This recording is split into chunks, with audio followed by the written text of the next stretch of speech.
Welcome to Marketing Momentum on the Rise, the show where we burn off the noise, fix what's broken in your growth engine, and rebuild with clarity. I'm Sterling Phoenix, and if your funnel's stalled, your message is ghosting your buyers, or your team can't agree on what's actually working, this is the Clarity Pass you didn't know you needed. Let's go.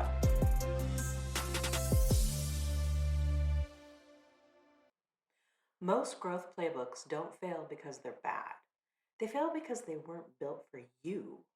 Copycat strategy is silent failure, and it's eating your pipeline alive. Welcome to The Rise with Sterling Phoenix. This is a fire episode. Bold insights, hard truths, and clarity that cuts through the noise. And today, we're tearing apart the myth of the growth playbook. Every company wants one. Every consultant sells one. And every conference speaker preaches one. Quote, here's the playbook that took us from 0 to 10 million, 100 million, a trillion. Here's the framework that built our unicorn. Here's the system that scaled our DTC brand. And it all sounds so compelling, so proven, so replicable. Except here's the truth most people are not going to tell you. Most playbooks are borrowed, copy-pasted, lifted from case studies that don't look anything like your reality. And today, maybe just written by AI. And that's why you're working harder and spending more and still not breaking through. You're running someone else's playbook in someone else's market with someone else's resources against someone else's competition. And you wonder why that's not working in yours. Well, today we're going to fix that. We're going to build a clarity first go-to-market strategy, one that's actually engineered for you. Not the unicorn that you read about and wish you could be. Not for that case study in the consultant's deck, but for you specifically, for your market, your buyer, your leverage, your reality. So let's get into it. So before we talk about building your actual playbook, we need to understand why borrowed ones actually fail. Because I feel like it's not so obvious. These playbooks look good and they're backed by success stories and they've got frameworks and case studies. But when you try to implement them, they fail anyway. And understanding why that is the first step to avoiding that trap. So let's take a look at really what I think is the first reason. And that's they erase context. Growth isn't generic, it's contextual. So what worked for a SaaS unicorn at 100 million in annual recurring revenue is not going to work for your $5 million startup with no brand equity. And what worked for that direct-to-consumer darling with TikTok virality is not going to work for an enterprise B2B shop with a 12-month sales cycle. And what worked for that $50 million marketing budget won't work when you've got $20,000 and 3 people. Here's why context matters so much. Your market maturity is different. That unicorn entered the market when it was nascent and hungry. You're entering when it's saturated and skeptical. And the competitive landscape is different. They have that first mover advantage. You can't replicate that. You're fighting for attention against 47 other players who are following that same playbook today. And your resources are different. They had venture backing and could easily burn through cash to get to growth.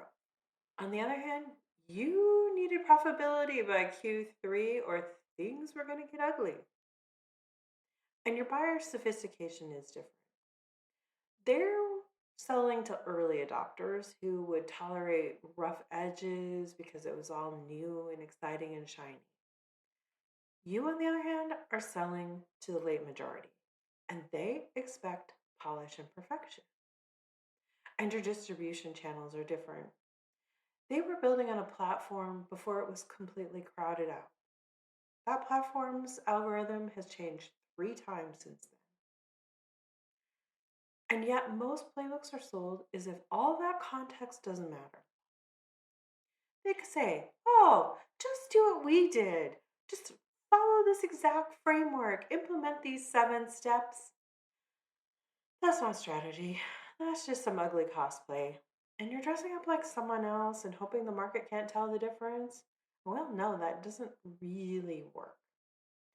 The second reason copycat playbooks fail is they create silent failure. And honestly, this is the most dangerous part because love failure at least forces a reckoning, and probably early on. But copycat growth doesn't implode overnight. It just kind of silently drags on. Things keep getting worse. Here's what silent failure actually looks like. You start out by running campaigns, and then you launch your sequences and pump out a bunch of content. You hit all the tactics from the playbook, and nothing really breaks. But it also doesn't scale either. You're going to get revenue growth in the maybe 8% to start off, and then it's going to fall a little bit to 7, and then it might go up to 11, just enough to claim progress, not enough to actually break through. And the team burns out chasing metrics that don't actually move revenue. Your best people leave because they can feel the wheel spinning, even if they can't articulate why yet. And executives lose confidence. The board loses confidence. Not in one dramatic moment, but in this slow, painful erosion of trust. That's silent failure. And that's the kind that kills careers without headlines. Because you can't just point to one specific disaster. You can't say, oh, well, that campaign failed or this launch flopped. You're just stuck. You're executing someone else's playbook in a context where it doesn't work. And by the time you figure that out, you've burned a year, or maybe 2, or possibly 3. Now, the third reason. And this one's probably the most subtle: attribution confusion. When you copy someone else's playbook, you don't actually know why it worked for them. What was the actual tactic? Or what was their timing, or their market position, or their brand equity, or their founder's network? Here's an example. A famous SaaS company credits their growth to product led growth and free trials. So you implement PLG, you offer the free trials, and it doesn't work. Why? Well, what they didn't bother to tell you in their handy little growth playbook was that before they even started, their founder had 50,000 Twitter followers and 100,000 TikTok followers. And then they launched it as a conference where they got stage time from the get go. And their first 1,000 users came from that founder's network. Oh, and yeah, they had 18 months of runway to iterate before needing to actually make any revenue. And probably the biggest issue, their product was 10 times better than the current alternatives. So the word of mouth was organic. The playbook was free trials, but the actual driver was distribution advantage, product superiority, and a big capital cushion. So, of course, you failed at it. You copied their tactic and their playbook without any of the context. You can't copy tactics without understanding the forces that made them work. And honestly, most playbooks strip away those forces. They give you the what without the why. And that's why they fail. Now, let me show you the 5 types of copycat playbooks that people fall for. Because I'm pretty sure that once you can identify them, you are going to be able to avoid them like the plague. So, the first one, the unicorn playbook.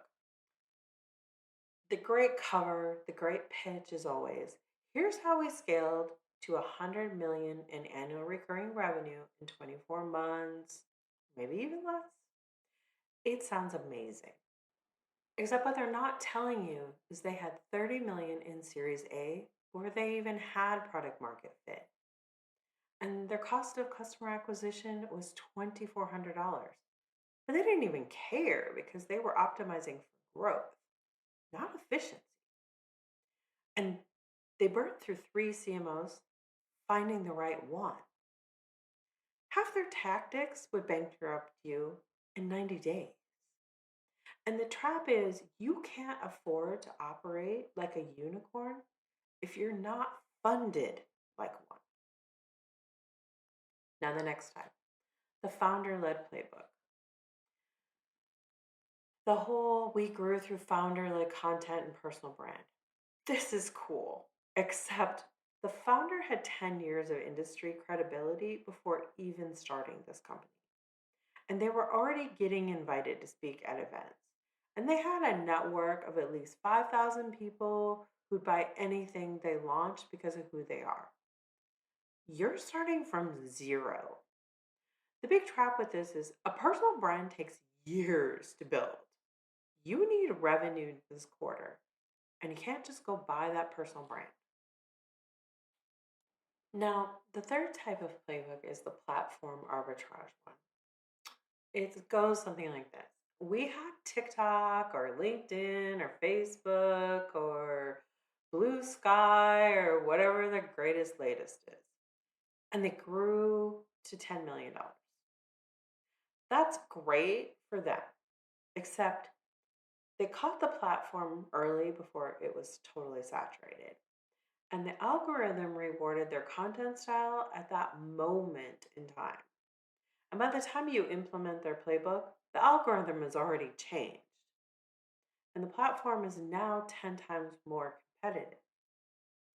The trap with this one is that platform arbitrage is completely timing dependent. What worked 18 months ago is already saturated today.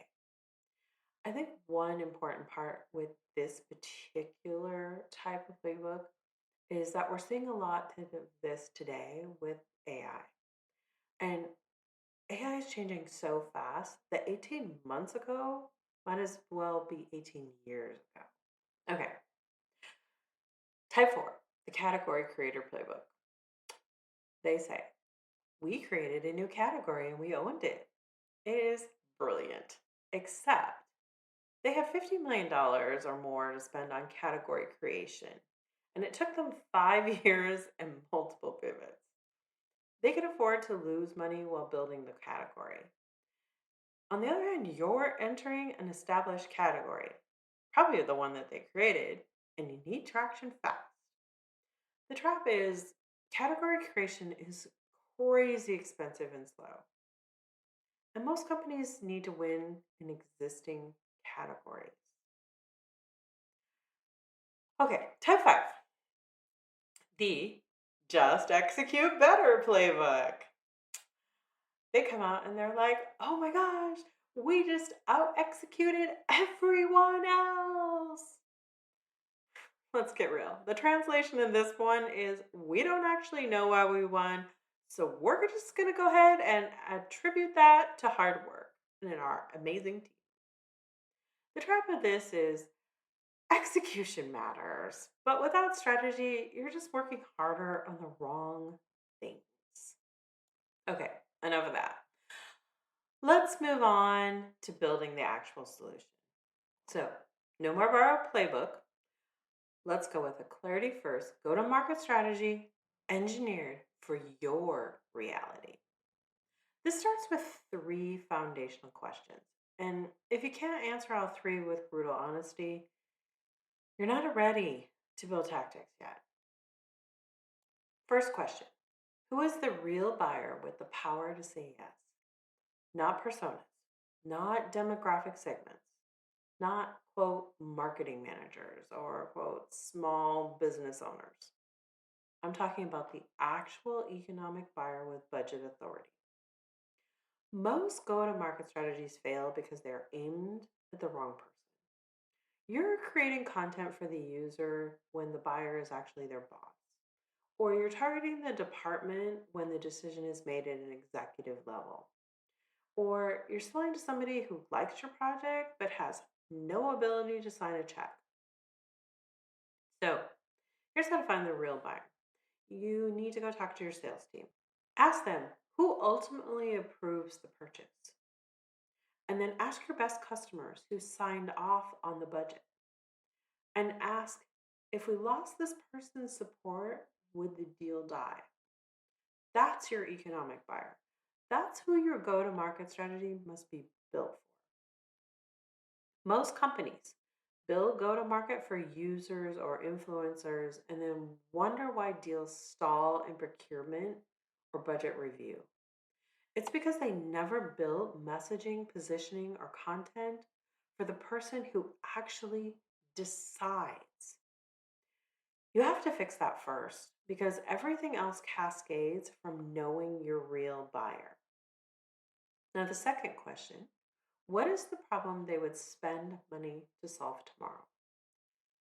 We're not talking value prop, an actual pain prop, urgent and specific. Value props sound something like, we'll help you be more efficient, generic, aspirational, not urgent.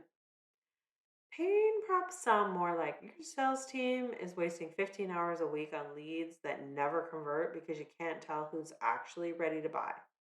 Now that's specific, costly, and urgent. So here's the test. Would your buyer stay late tonight to solve this problem? If not, it's not painful enough. And it's definitely not urgent, and they won't buy. So you got to fix the problem that keeps them up at night. The one that's costing them real money or credibility or opportunity right now. That's your entry point. That's what your go to market must solve. So, how do you find this? Well, you got to do the hard work. Go talk to your best customers. Ask them what was happening that made you finally decide to buy. And then go talk to lost deals, the customers who didn't buy, and ask them, what problem were you trying to solve? And why did you go with somebody else? And then you need to go read buyer reviews of your competitors. What problems are they mentioning? What frustrations surface? The pattern's going to emerge. And when you find it, you build your entire go to market around solving that. Third question, what's the one move that gets you in front of your buyer with credibility fast? I'm not talking 12 channels, not a full funnel strategy, just a single entry wedge. Because diffusion kills startups and small teams. When you're trying to win SEO, paid ads, social, partnerships, events, and outbound all simultaneously, you're mediocre at all of them. But when you pick one wedge and you nail it, you create actual real momentum. You establish credibility and you generate stories. Then you expand. So, how do you choose? Where is your buyer actually paying attention right now? Not where do you want them to be, but like, where are they already spending time? What channel gives you unfair advantage? Do you have a network? Then leverage that. Do you have content skills? Leverage that. Or do you have a warm introduction to a key influencer? Leverage that. What can you dominate in 90 days? And I'm not talking what you can participate in. Like, seriously dominate, own it, become known for it. So here's some examples. First, B2B SaaS, selling to VPs of sales. Where are they? Oh, they're on LinkedIn, sales podcasts, peer network groups. So the wedge is you become the go-to voice on LinkedIn for one specific problem VPs of sales face. And you post daily, and you build authority, and you drive DMs. Now, the next example, enterprise software selling to CIOs. Where are they? They're at industry events. Peer recommendations were analyst reports. The wedge, You get featured in Gartner Space. You become the vendor 3 CIOs recommend to their peers. Example 3, service businesses selling to CMOs. Where are they? Conferences, private Slack communities, referrals. The wedge is you need to speak at 2 major conferences. You deliver so much value that you get inbound from attendees. One wedge. Nail it, then expand. That's how you build momentum without burning out. Now let's put this together in an actual go-to-market build process. I'm not talking theory, like the actual steps you can take this week to build a clarity first strategy. So, step 1 is that you need to audit your current playbook. Take the playbook you're running right now, every tactic, every campaign, every channel, and ask for each one, why are we doing this? If the answer is because company X did it, or because everyone does this, or because it's a best practice, flag it. Those are copycat tactics, and they might work, but they're not actually engineered for your context. Step 2, answer 3 questions. Get your leadership team in a room. Answer these 3 questions with brutal honesty. First, who is our real economic buyer? Second, what urgent problem would they pay to solve tomorrow? And third, what is our one entry wedge where we can win in 90 days? Don't move forward until you have clear, specific, agreed upon answers. Step 3, cut everything that doesn't pass.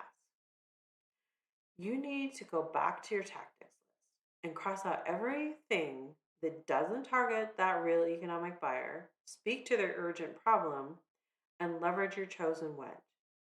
Everything else, cut it. Even if it's, quote, working.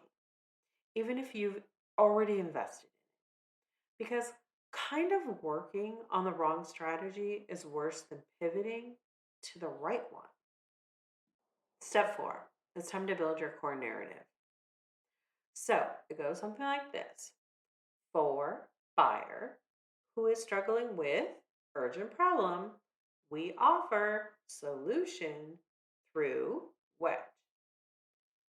That's your North Star.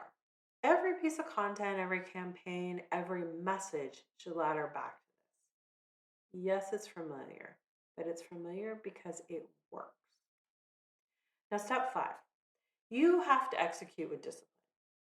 You pick your wedge and you go all in for 90 days. Not let's test this, not let's see how it goes. Full commitment, full resources, full focus. And you measure ruthlessly. Are we reaching the right buyer? Are we speaking to their urgent problem? Are we building credibility in our chosen wedge? After 90 days, stop and evaluate. If it's working, you scale it. And if it's not, you adjust based on what you just learned. Now let's talk about why this is going to work for your career. Because building clarity first go to market isn't just better strategy, it's also career protection. Recruiters and boards don't care if you ran the HubSpot playbook or tried the PLG model.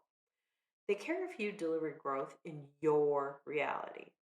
When you can say, I inherited a struggling go to market based on borrowed tactics, and I rebuilt it around our actual buyer, their urgent problem, and one wedge we could dominate. And the result was we went from 8% growth to 43% growth in 18 months. That's a story that gets you promoted or gets you hired. Because that narrative signals that you have diagnostic ability. You can identify what's broken. And strategic thinking. You can design for your context, not just copy from somebody else. And you have execution discipline. You can focus and deliver. Now, that's top level thinking. That's what separates operators who plateau from leaders who actually scale. And here's what clarity first does for your team. It ends the chaos. When everyone knows who the buyer is and what problem matters and what the wedge you're dominating is, then work becomes focused. There's no more, should we try this channel debates. There's no more, let's trust this tactic diffusion. Just clear, aligned execution toward a shared goal. That's how you build a team that doesn't burn out. Not through better work-life balance programs and cool retreats, through strategic clarity that actually eliminates wasted effort. Now let's bring this full circle. And here's a quick recap. Copycat playbooks fail because they erase your context. Your market isn't their market. They create silent failure. There's this slow, painful decline, not some dramatic crash. And they confuse attribution. You're copying tactics without understanding the forces. Now, here's the 5 types of playbooks to avoid. Unicorn playbooks. Funded like 30 million, not 30,000. Founder-led playbooks. They got a 10-year network head start. Platform arbitrage playbooks. They're completely timing dependent and they're already saturated. Category creation playbooks, because they're expensive, slow, and resource intensive. And the just execute better playbooks, where there's no actual strategy. You build your own playbook by asking 3 clarity first questions. First, who's the real buyer with budget authority? Second, what urgent problem would they pay to solve tomorrow? And third, what's our one entry wedge where we can win in 90 days? Then build the process. You audit your current playbook, answer the 3 questions with brutal honesty, cut everything that doesn't pass, and you build a core narrative. And then you execute with discipline for 90 days. So here's your move this week. Take the playbook you're running right now, every tactic, every channel, every campaign, and you cross out every move you've copied because, quote, it worked for them. Be honest. If you implemented it because of a case study, consultant recommendation, or a best practice, cross it out. Then circle only the moves that tie directly back to your actual buyer and their urgent problem and your chosen wedge. That's your clarity first go-to-market starting line. Everything else, cut it. Even if it's scary, even if it feels like you're doing less. Because doing less means only doing the right things, which definitely beats doing more of someone else's not quite right things. So here's the one thing I want you to remember. Growth playbooks don't fail because you're bad at execution. They fail because they weren't built for you. Copycat strategy is just silent failure. It may look like progress, but it delivers plateau. And clarity first go-to-market strategy is how you rise. By building for your market, your buyer, your leverage, and your reality. Not someone else's unicorn story. Your actual path to growth. That's the work. That's the shift. That's how you build a career in a company that doesn't just survive, but breaks through. Thanks for listening to The Rise. Take a moment, subscribe on Substack to keep your rise in motion. I'll see you next time. Here's the truth. Good is crowded. Burnout is optional. Leaders rise when they choose clarity. This is The Rise.